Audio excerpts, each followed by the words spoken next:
来吧，节目最后呢，跟大家简单聊聊在哈佛的那场演讲。这场演讲呢，在国内各方面也都引起了挺大的一些争议啊。其实呢，我认为这说明了一个非常在中国目前非常特殊的一种现象。那现在就是不管是谁出来，就是任何一个人出来，只要站在一个聚光灯下，特别是沾上美国、沾上日本，不管你说什么，全骂你，就不可能有一个人不挨骂。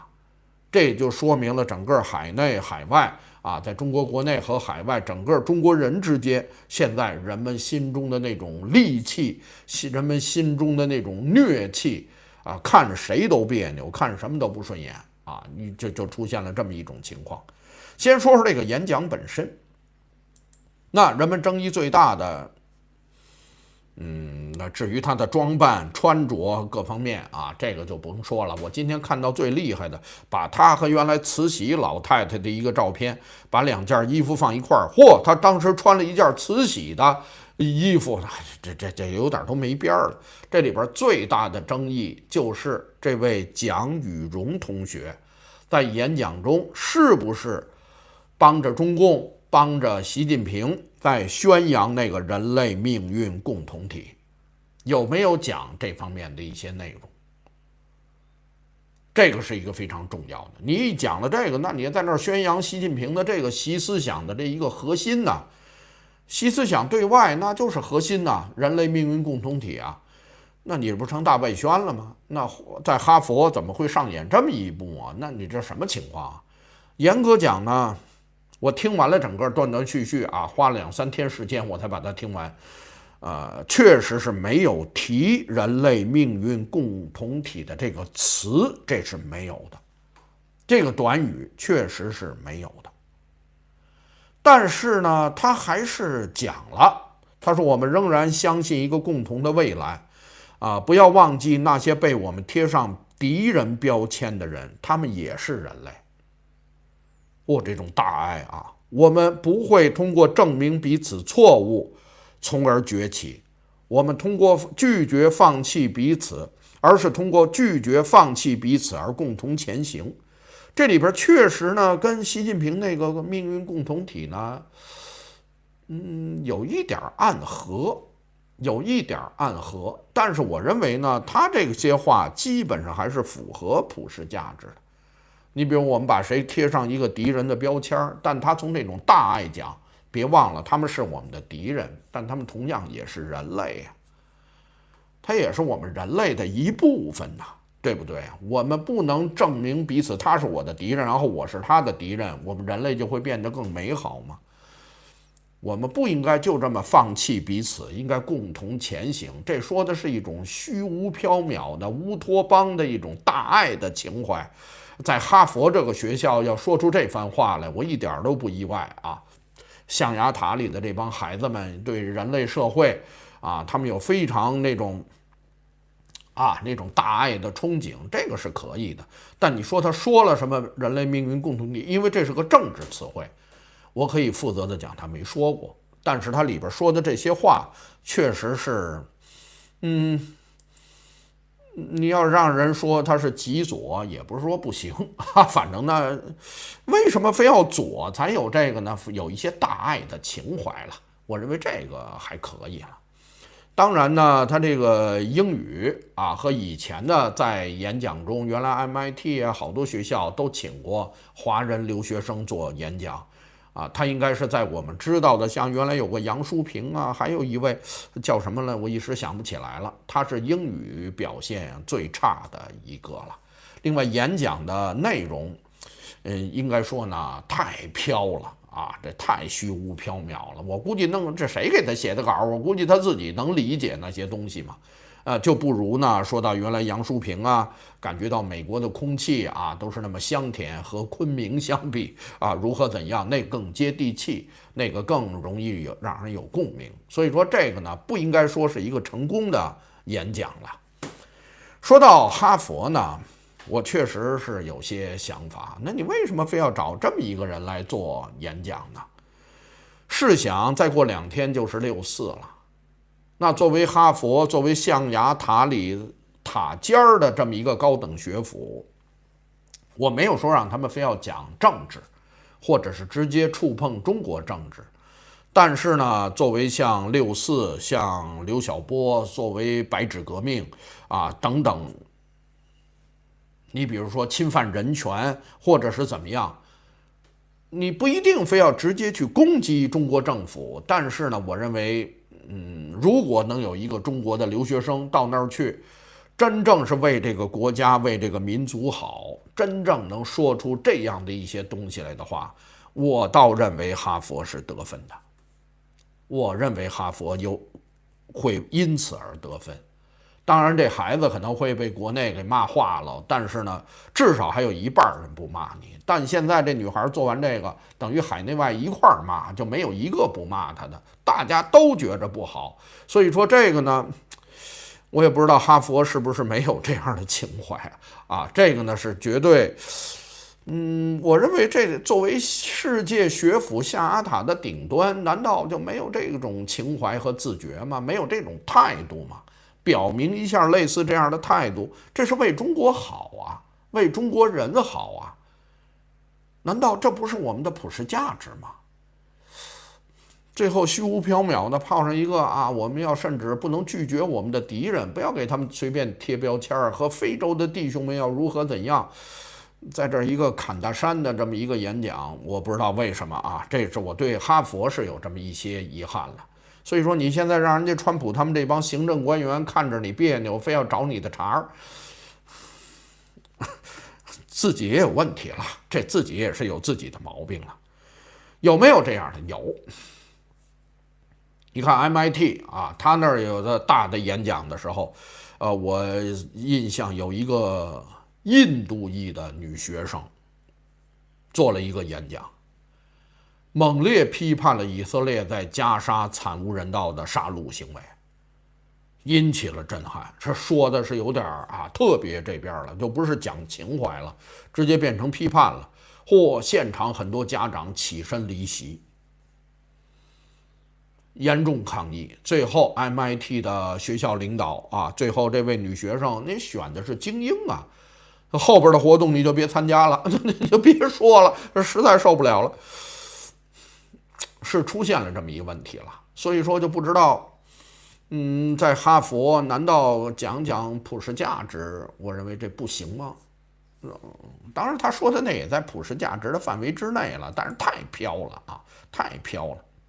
这是我个人对这件事的一点观感了。说到这件事呢，这是他个人到哈佛，然后说到这件事在中国。当然不意外的也是骂声如潮。按说呢，一个哈佛的中国女孩到那儿来做毕业演讲，那要隔几年前多露脸啊，中国之光啊，而且说的和习主席的人类命运共同体还暗合，那应该是掌声一片，那应该回国，应该如何怎样啊？但现在呢，中国国内也不行了，痛骂。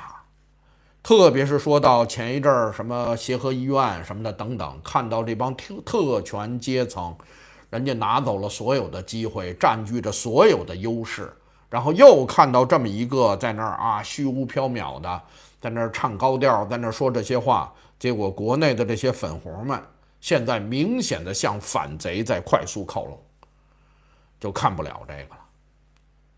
因为这位小蒋严格说被他定义嘛，因为他父亲好像也是中国那个所谓的民间机构，实际上是中国政府办的嘛，那个叫绿发会，有点像中国的红十字会，类似这种级别的这么一个民间组织，实际上是政府组织了，一个政府官员一看你你官二代的后代，或者你们锦衣玉食的在那儿虚无缥缈的在那儿在那儿吹，我们受不了。所以说呢，这些人现在都拼命的在那儿骂我们，大家现在连薪水都没有，天天在这儿加班，连工作也找不到，过的猪狗牛马不如的生活最后你们这帮人在那儿唱高调，还关心什么巴勒斯坦，关心非洲，甚至关心你的敌人，什么人类兴衰，在那儿扯这些东西，那和中国人的生活太遥远了。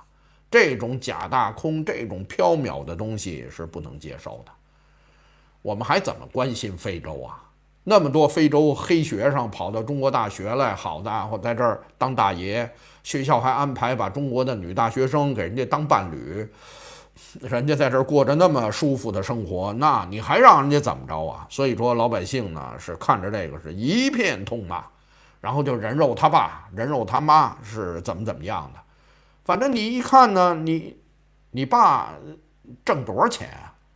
高中就把你给送出去，然后到英国读了4年书，然后从英国到美国又读哈佛大学研究生，多少钱学费啊？在英国待1年，您告诉我那得多少钱啊？好家伙，那得上百万美金吧？请问你爸你妈在国内是干嘛的？你那钱是正道来的吗？现在这底下啊就开始骂。当然这里边有正面的一面啊。说到中国人呢，因为这个现在尽管爱这个党爱这个政府，但现在对这种体制内的特权，对他们在里边少数的那1%拥有着中国80%几的国有资产，这整个的国家财富，这个实在是忍无可忍了。这是正面的一面啊。你现在出来个什么人，只要往聚光灯底下一站，大家只要查出你有关系，你有背景，你说的再好，大家也骂你。你就是说了让大家爱听的那些爱国的话，同样也骂你。为什么是你？你从根儿上就没道理，因为你有关系，因为你有背景，那就骂你。所以说这个算是积极的一面了。当然呢，也现在也说到，整个的中国现在你找出任何一个人来站在聚光灯下全骂，现在已经没有不骂的了。那现在这个女孩子骂完了以后呢，是做了一点解释了，发了一个，就在几个小时之前啊，发了，原来她也没有国内的社交的账号，他专门发了就登录啊，就注册了几个账号，专门来解释啊，说我不是官二代啊，从小呢父母就分居就离婚了，也没怎么见过他爸，和母亲颠沛流离，初中条件不好，还遭受过很多的霸凌。高中2年级考取了英国的这家高中啊，没后门啊，然后就是自己去的。然后在英国的华威大学读政治经济哲学，然后成绩好，大3的时候转到了美国的杜克大学，等于他在英国待了4年啊，从高中再念这3年大学，待了4年，然后就跳到了美国。